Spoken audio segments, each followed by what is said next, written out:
you. Police in Peru, Indiana are working to reclaim a Tommy gun that was seized by Tucson police during a raid in Arizona.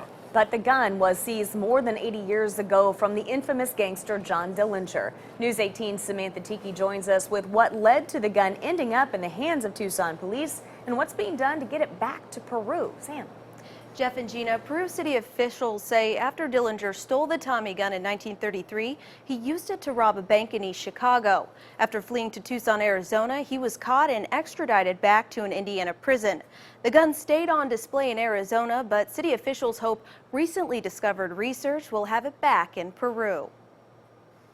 And there's always that fascination of the John Dillinger days, knowing that he came through here and that he robbed our police department, and they know that it's our gun. Peru Police Chief Mike Meeks says it was during that October 20th, 1933 robbery that John Dillinger and Harry Pierpont took several weapons, including a Colt Thompson submachine gun. But the gun ended up in Tucson, Arizona. Now, more than 8 decades later, the city says it wants it back.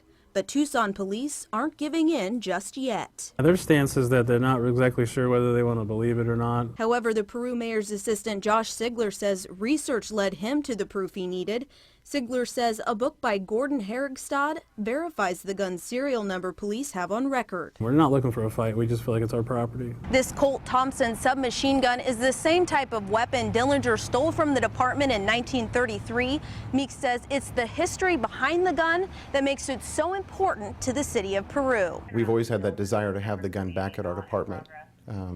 We understand that it's a huge part of history, and it's a huge part of history for our police department in particular. The city is still waiting to verify Herigstad's research. Meeks says he hopes Tucson police can understand why the city believes the gun belongs in Peru. We understand that they feel that that gun belongs to them, but ultimately we hope that we're able to communicate with them, have them to understand and see our side of it and why that gun is important to us.